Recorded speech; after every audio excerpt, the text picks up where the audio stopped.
Hello दोस्तों, मैं जयकांत सैनी स्वागत करता हूं आपके अपने चैनल बात IQ में। हम डिस्कस करें राजस्थान पत्रिका न्यूज़पेपर जयपुर एडिशन 18 और 19 जुलाई दोनों दिन का मैंने यहाँ पे इसको क्लब कर दिया है। तो वीडियो के संबंध में कोई क्वेरी डाउट्स हो तो आप मुझे लिख सकते हैं कमेंट बॉक्स में। आप मुझे टेलीग्राम पर भी ज्वाइन कर सकते हैं। तो शुरू करते हैं आज का डिस्कशन बिना किसी देरी के।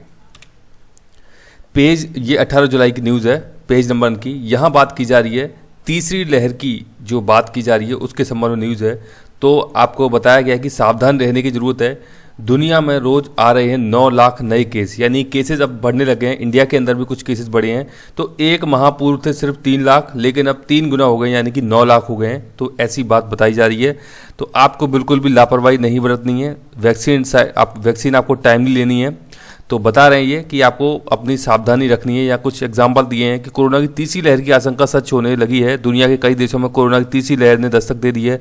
बात की जा रही है Netherlands, America, Indonesia, Thailand, Britain, Brazil, Spain, Australia, Colombia में 50 से 299% तक रोज नए केस तेजी से बढ़ रहे हैं। WHO ने अलर्ट भी जारी कर दिया इस संबंध में। बताया कि डेल्टा वेरिएंट 111 देशों में फैल चुका है। तो ये बात की जा रही है कोरोना वायरस को लेकर के सावधान रहने की। तो आपको भी सावधान रहना है। यहाँ न्यूज़ है ये बात की जा रही है कि 1 लाख साल पुराने गुफा चित्र मिले हैं। बात की जा रही है हरियाणा की। तो हरियाणा के फरीदाबाद में मंगरबनी पहाड़ी, इंपॉर्टेंट है, नाम याद रखिएगा, पूछा जा सकता है आपसे। मंगरबनी पहाड़ी है हरियाणा फरीदाबाद की। गुफाओं में उकेरे गए चित्र मिले हैं। ये चित्र जो बनाए जाते थे पहले समय में, इस प्रकार से आकृतियां आप देख सकते हैं। तो इनको बताया जा रहा है कि 1 लाख साल पुराने ये चित्र हैं। इनके 1 लाख वर्ष पुराने होने की संभावना व्यक्त की जा रही है। पुरातत्व और संग्रहालय विभाग के उप निदेशक बननी भट्टाचार्य ने कहा है कि टूल टोपोलॉजी के आधार पर यह कहा जा सकता है कि इस स्थल पर 1 से 1.5 लाख साल पूर्व प्रागैतिहासिक निवास होने की संभावना है। तो इसको हम डिटेल में देखते हैं अभी क्या क्या चीज़ें चल रही हैं ये। तो बात की जा रही है मंगरबनी केव। ये आपसे डायरेक्टली प्रश्न पूछा जा सकता है कि मंगरबनी जो केव हैं, ये गुफाएं कहाँ पे पाई गई हैं। तो याद रखिएगा हरियाणा फरीदाबाद के अंदर। तो बताया गया कि prehistoric site of Mangarbani hill forest Faridabad Haryana के अंदर ये डिस्कवर की गई है। तो बताया यहाँ पे जा रहा है कि it may be one of the biggest Palaeolithic. ये याद रखिएगा कि इसको बताया जा रहा है कि ये एक बहुत बड़ी साइट हो सकती है। पेलियोलिथिक क्या है, यहाँ पे पेलियो याद रखिएगा, ये 2 वर्ड से मिलकर बना है। पेलियो यानी कि पुराना, यानी कि आप बोल सकते हो कि एंशियंट, और लिथिक का संबंध होता है स्टोन से। तो यानी कि बात की जा रही है स्टोन एज की। बिगेस्ट पेलियोलिथिक का मतलब है स्टोन एज, यानी कि स्टोन जो पत्थर का जो काल जो बोला जाता है, उस समय की बात की जा रही है। उस समय की ये बात की जा रही है। मंगरबनी केव में ये जो पेंटिंग्स मिली हैं उसकी बात यहाँ पे की जा रही है। तो ये वर्ड याद रखिएगा, लिथिक शब्द है, ये स्टोन से संबंधित है, और पेलियो मतलब पुराना है। ये आपसे इंग्लिश के जो एग्जाम्स होते हैं, इंग्लिश लैंग्वेज के, ग्रामर के, वहाँ पे आपसे पूछा जा सकता है। तो साइट्स इन द इंडियन सब कॉन्टिनेंट, ये बहुत बड़ी साइट हो सकती है। ये बात की जा रही है इसके बारे में, इंडियन सब कॉन्टिनेंट में, where stone age tools were recovered from open air sites as well as from rock shelters. तो ये पाए गए हैं, स्टोन एज टूल्स यहाँ पे रिकवर किए गए हैं। तो ये बात बताई जा रही है। It prompted the Haryana archaeological department to conduct exploration in Shilakhari, Manger Kot and Dhauj of Faridabad district and Roj Ka Gujjar and Damdama Gurgaon district के अंदर। तो बात की जा रही है यहाँ पर भी कंडक्ट किया जाना चाहिए एक्सप्लोरेशन, यानी खोज की जानी चाहिए। इन एरियाज़ की बात की जा रही है। मंगेर तो आप देख ही सकते हैं, ये तो कर ली गई है, यहाँ पे कुछ चीज़ें पाई गई हैं, लेकिन और भी एरियाज़ बताए गए हैं। हरियाणा की बात की जा रही है। It is for the first time that the prehistoric site along with cave paintings and rock art of a large magnitude has been found in Haryana। ये मतलब बताया जा रहा है कि ऐसा पहली बार हुआ है कि prehistoric site along with the cave paintings, cave की जो पेंटिंग्स है उसके साथ में रॉक आर्ट के इस स्तर की मतलब चीज़ें यहाँ पे मिली हैं। ये बताया जा रहा है हरियाणा के अंदर। The caves are natural amid maze of quartzite rocks in the Aravalli mountains ranges. तो ये अरावली की जो माउंटेन है, पहाड़ी है, उसकी रेंजेज में ये मिले हैं। ये जो फरीदाबाद की बात की जा रही है, तो अरावली का जो माउंटेन है, अरावली की पहाड़ियाँ हैं, वहाँ पे ये इनको पाया गया है। ये भी आपको पता होना चाहिए, पूछा जा सकता है आपसे। The paintings are yet to be dated, but at least some of them belong to the upper Paleolithic period in all likelihood। upper Paleolithic period की बात की जा रही है। ये क्या है, तो बताया गया कि upper palaeolithic age began around 40,000 years. तो 40,000 साल पहले जो स्टार्ट हुआ था उसको बोला जा रहा है लास्टेड टिल 10,000। मतलब 40,000 साल स्टार्ट हुआ था पहले ये, और 10,000 साल पहले इसको ये खत्म हो गया। इसको बोला गया अपर पेलियोलिथिक एज। ये एज की बात की गई है, तो ये पीरियड जो है पेलियोलिथिक, उसके अंदर अपर और लोअर की बात की जा रही है। तो अपर पेलियोलिथिक पीरियड बताया गया है 40,000 वर्ष पूर्व से स्टार्ट होकर के 10,000 वर्ष पूर्व तक ये चला था। यहाँ तक की ये बात की जा रही है अपर पेलियोलिथिक एज के बारे में। ये आप देख सकते हैं प्री हिस्टोरिक पेंटिंग्स के बारे में बताया गया कि क्या है ये। तो the earliest examples of visual art in the form of paintings, ये बात की जा रही है। और कार्विंग्स ऑन रॉक, जो चट्टानों के ऊपर कार्विंग पेंटिंग बनाई जाती है उसके विजुअल्स की बात की जा रही है। विजुअल जो आर्ट होती है could be seen at the protected heritage sites in the country in the form of rock shelter drawings and cave paintings और हैंड प्रिंट्स। तो इस प्रकार की जो गुफाओं के अंदर आपको पेंटिंग्स मिलती है, कार्विंग्स मिलती है, उसकी बात यहाँ पे की जा रही है प्री हिस्टोरिक पेंटिंग्स के बारे में। These are believe to be dated earlier than 5500 BC, यानी 5500 BC के पहले की ये हो सकती हैं, ये बात बताई जा रही है यहाँ पे। इसमें बात की जा रही है भीमबेटका, ये कहाँ पे स्थित है? मध्य प्रदेश के अंदर स्थित है। भीमबेटका के paintings in Madhya Pradesh and Ketavaram rock paintings in Andhra Pradesh are made by prehistoric human beings. ये बात की जा रही है कि ये जो बनी हुई है प्री हिस्टोरिक ह्यूमन बींग्स के द्वारा बनाई गई हैं from the Palaeolithic and Mesolithic eras. तो ये पेलियोलिथिक तो पत्थर जो स्टोन एज की बात की जा रही है। मीजोलिथिक आप मुझे बताइए कमेंट बॉक्स में, ये कौन से एज की बात की जाती है मीजोलिथिक के बारे में? है तो ये लिथिक आप स्टोन समझिए, लेकिन मीजो कौन सा है ये बताइए मुझे।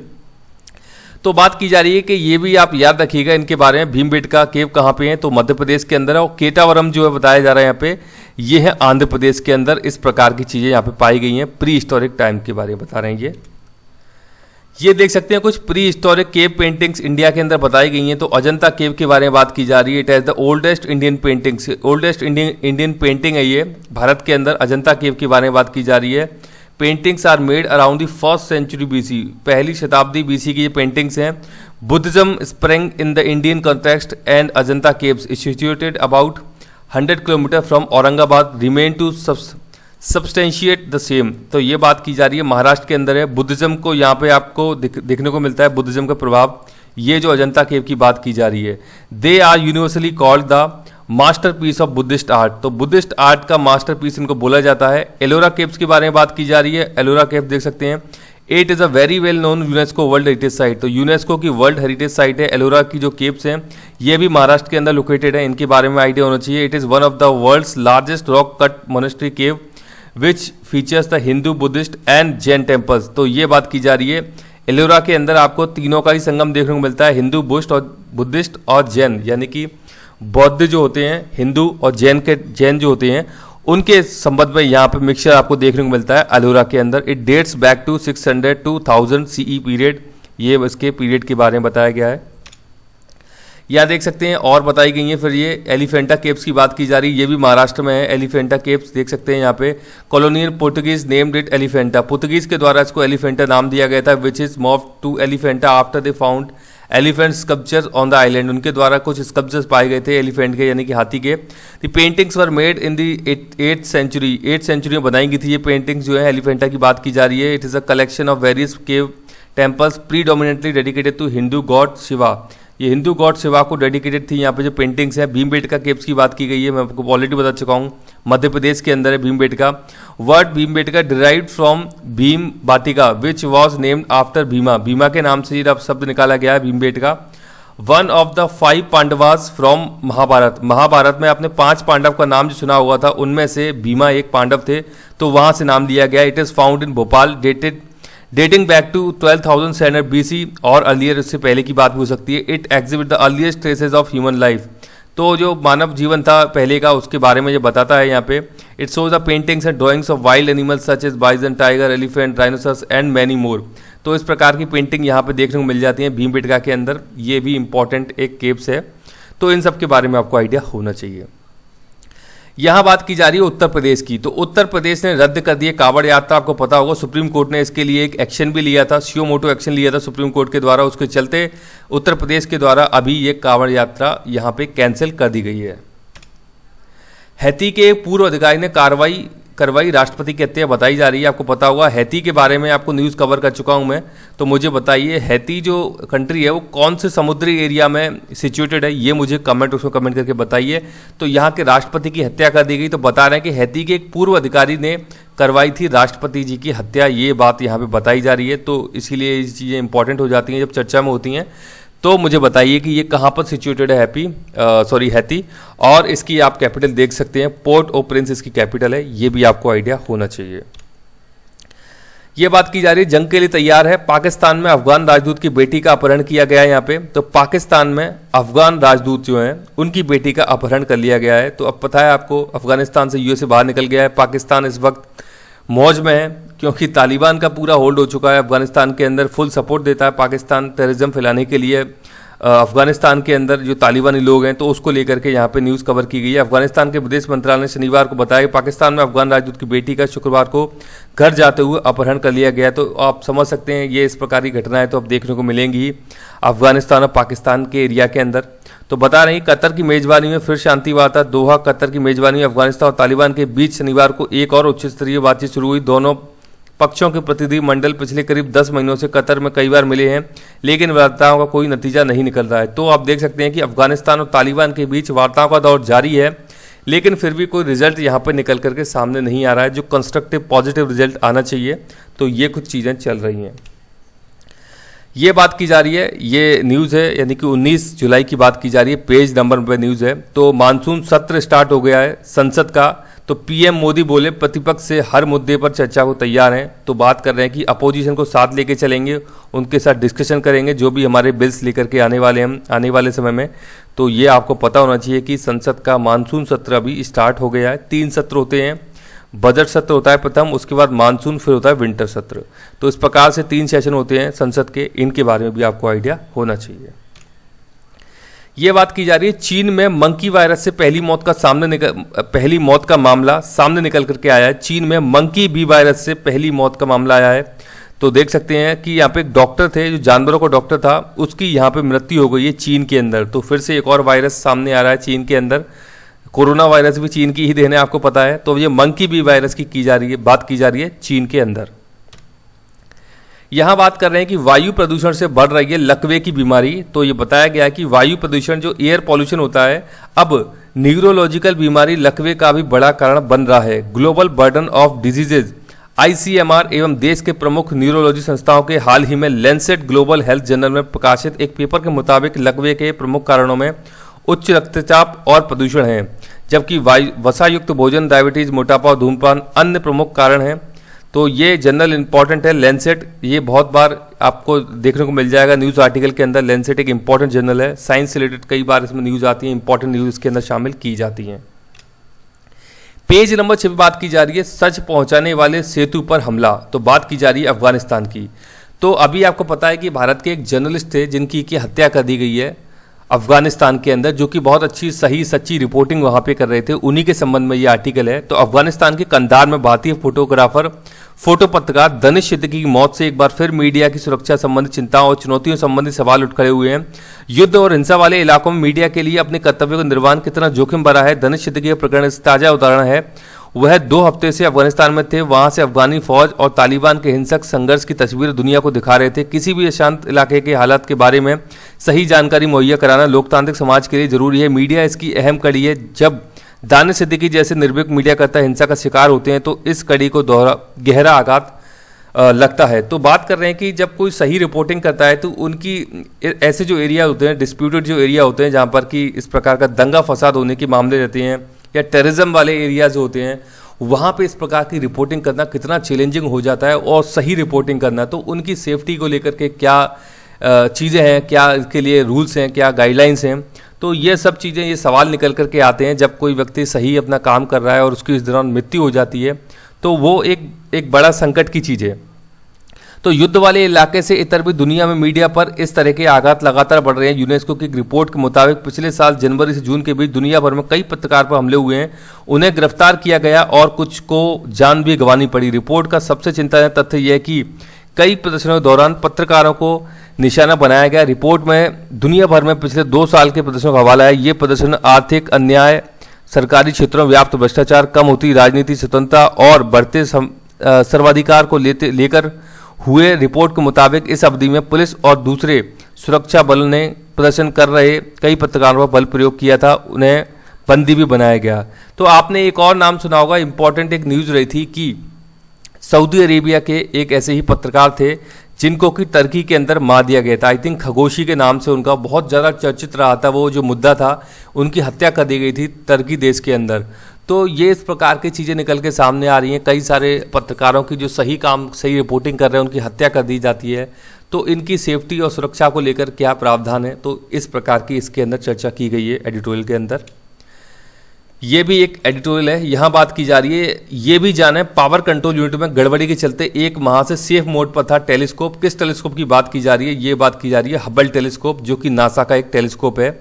इसको 1990 में लियो यानी कि लोअर अर्थ ऑर्बिट में सेट किया गया था, जो कि वर्तमान में भी काम कर रहा है। लेकिन यहाँ बात कर रहे हैं कि पावर कंट्रोल यूनिट में गड़बड़ी हो गई थी, परंतु बैकअप डिवाइस यहाँ पे काम में आई और ये बंद नहीं हो पाया। इनका टेलीस्कोप जो काम कर रहा है, ये इसकी पिक्चर यहाँ पे दिखा रहे हैं ये, तो इसको बैकअप मिल गया, बैकअप डिवाइस के जरिए इसने अपना काम जारी रखा। तो बात की जा रही है ये हबल टेलीस्कोप की। तो नॉर्मल बोर्ड पर लौटा है हबल। तो बता रहे हैं कि लगभग एक माह पहले 13 जून को एक कंप्यूटर में आई तकनीकी खराबी के बाद खगोलीय दूरदर्शी हबल को सेफ मोड पर चलाया गया। इस दौरान सारे अनावश्यक सिस्टम बंद करने पड़े और टेलीस्कोप खगोलीय दिन के लिए काम नहीं आ सका। अच्छी खबर यह है कि उक्त खराबी को ठीक कर लिया गया है और हबल का संपर्क सभी उपकरणों के साथ बहाल हो गया है। आप लोग जानना चाहते हैं कि यह ब्रह्मांड की खोज का कार्य निरंतर करता रहेगा। पिछले एक दशक में हबल टेलीस्कोप में आई सबसे बड़ी खराबी बताई गई है। अप्रैल 1990 में लॉन्च किए गए हबल ने 15 लाख से ज़्यादा अंतरिक्ष खोजें की हैं, जिसके आधार पर 18,000 शोध पत्र प्रकाशित किए गए। तो 1990 में हबल को लॉन्च किया गया था लोअर अर्थ ऑर्बिट में, ये आपको आइडिया होना चाहिए। पीसीयू में गड़बड़ी बनी है वजह, तो बता रहे हैं कि किस प्रकार से यहाँ पे जो गड़बड़ी हुई है उसके बारे में बात की जा रही है। तो बैकअप डिवाइस का सहारा यहाँ पे लिया गया है। नासा ने सभी उपकरणों से संपर्क बहाल करने के लिए यह बताया गया कि SIC एंड CDH इकाई में मौजूद बैकअप पीसीयू डिवाइस को सहारा लिया और बीते गुरुवार को वेधशाला को सेफ मोड से नॉर्मल मोड पर लाने में सफलता हासिल की। तो 2008 में भी नासा ने ऐसी ही समस्या का बैकअप पीसीयू का इस्तेमाल करके हल किया था। तो ये बात बता रहे हैं कि बैकअप डिवाइस का सहारा लेकर के इसको फिर से नॉर्मल मोड पे लाया जा सका है। अहम रही है हबल की भूमिका, बता रहे हैं कि हबल ने कितना अच्छा अपना योगदान दिया है कि इस प्रकार से 18,000 शोध पत्र प्रकाशित किए गए हैं। इसी के आधार पर जो साइंस स्पेस के अंदर जो खोज चल रही है, अंतरिक्ष के अंदर जो खोजें चल रही हैं, उसमें अहम भूमिका है हबल टेलीस्कोप की।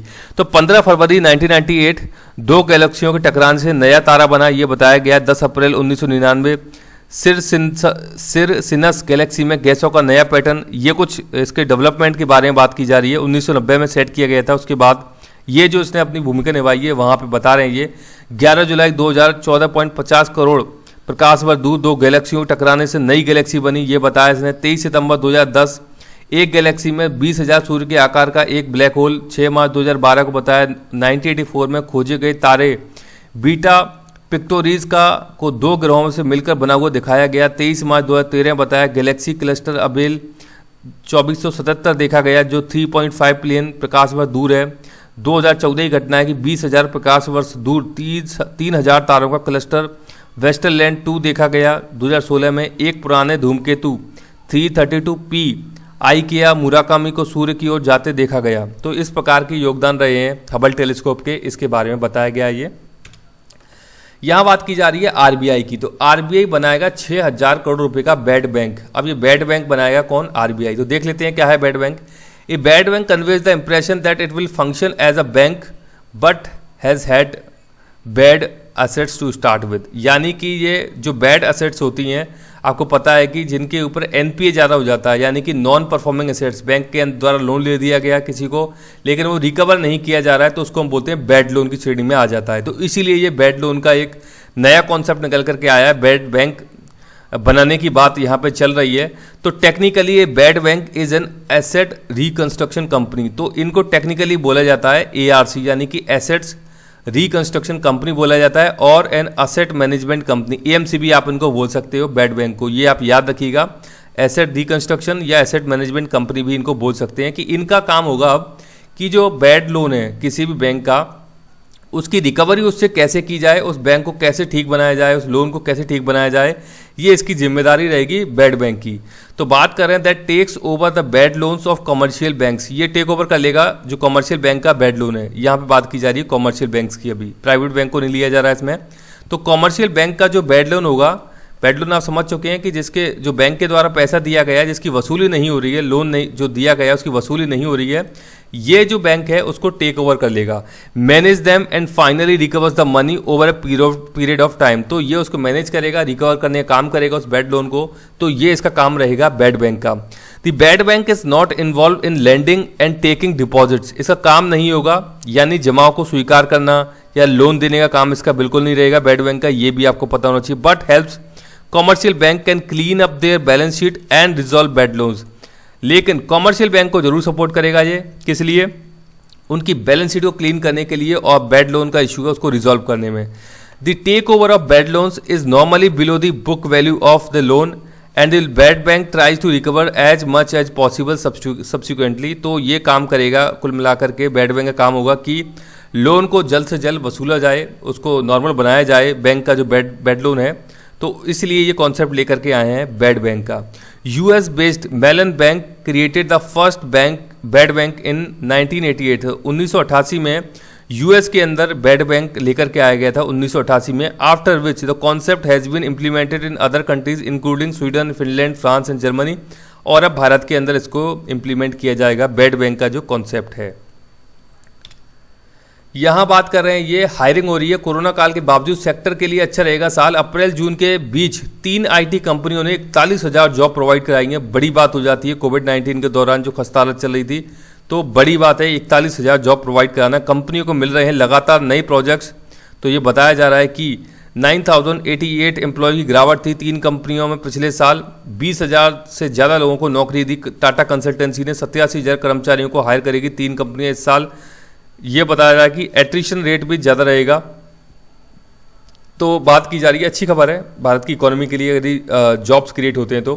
सोसाइटी की बात की जा रही है, रख रखाव शुल्क 7500 तक तो जीएसटी नहीं होगा। तो बात की जा रही है यहाँ पे मद्रास हाईकोर्ट की ओर से आवासीय सोसाइटियों में रख रखाव के लिए 7500 रुपये से अधिक मासिक शुल्क पर ही जीएसटी वसूलने के आदेश से देश भर में बड़ी संख्या में लोगों को राहत मिल सकी है। इस पर आदेश के तहत रेजिडेंट वेलफेयर एसोसिएशन को चुकाए 7500 रुपये तक पर 18% जीएसटी लागू नहीं होगा। इस लिहाज से हर फ्लैट या आवास के लिए अधिकतम 1350 रुपये तक कम चुकाने होंगे। शुल्क 7500 रुपये अधिक होता है तो पूरी राशि जीएसटी लगेगी। तो आपको पता है दिल्ली वगैरह में आपने देखे होंगे अपार्टमेंट जो होते हैं वहाँ सोसाइटी बनाई जाती हैं, उसकी बात यहाँ पे की जा रही है कि किसी भी एक घर से यदि 7500 रुपये से ज़्यादा आप यदि उनसे शुल्क लेते हो महीने का, तो यहाँ पे जीएसटी आप पे 18% लगाया जाएगा, अन्यथा नहीं लगाया जाएगा। तो इस प्रकार की ये बात बताई गई है।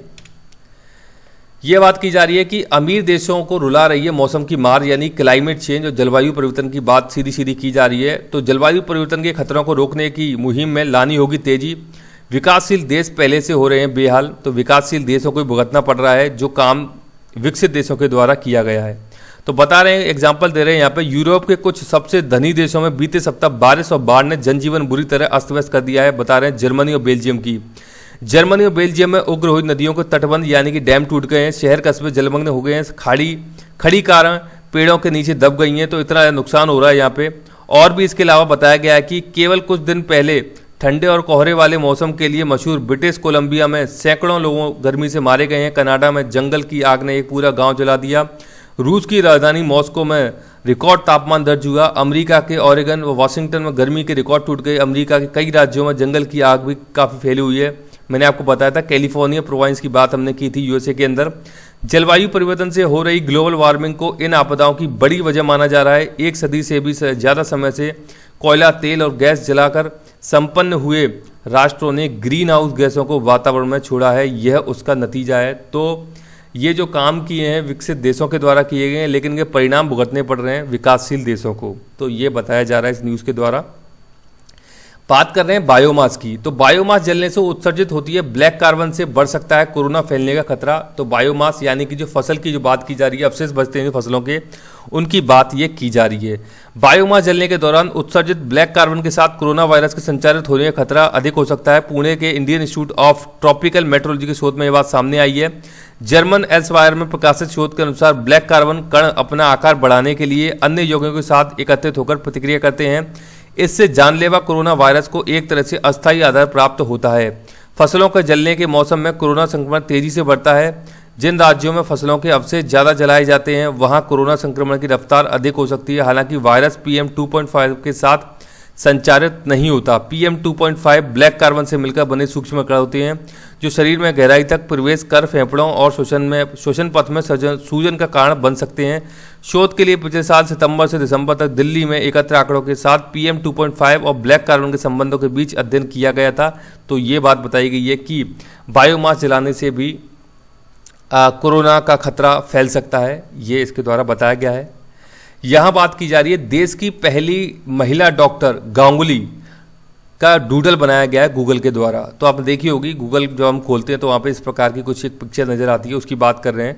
तो गूगल ने देश की पहली महिला चिकित्सक है, नाम याद रखिएगा, इंपॉर्टेंट हो जाता है क्योंकि देश की पहली महिला चिकित्सक कादम्बरी गांगुली की 160वीं जयंती पर रविवार को डूडल बनाकर उन्हें याद किया गया है। तो आप समझ सकते हैं इंपॉर्टेंट पर्सनैलिटी बन जाती हैं। 160वीं जयंती इनकी बनाई जा रही है। कादम्बरी गांगुली भारत की पहली महिला हैं जिनके द्वारा ग्रेजुएशन किया गया। ये भी एक प्रश्न पूछा जाता है कि भारत की पहली ग्रेजुएट महिला का नाम क्या है, तो वह कादम्बरी गांगुली और भारत की प्रथम महिला डॉक्टर भी हैं। अब मुझे बताइए कि एक प्रश्न है मेरा आपसे कि भारत की प्रथम महिला शिक्षिका का क्या नाम है? जो प्रथम महिला शिक्षक थी उनका नाम क्या है भारत के अंदर? ये मुझे कमेंट बॉक्स में कमेंट करके जल्दी से बताइए। तो मुझे आशा है कि आपको वीडियो अच्छा लगा होगा। यदि वीडियो अच्छा लगा है तो जल्द से लाइक करें, शेयर करें, सब्सक्राइब करें ताकि और भी लोग वीडियो का फायदा उठा सकें। आप मुझे अपने सुझाव कमेंट में भेज सकते हैं या मुझे ईमेल भी कर सकते हैं। इसी के साथ धन्यवाद, मिलते हैं अगली वीडियो में।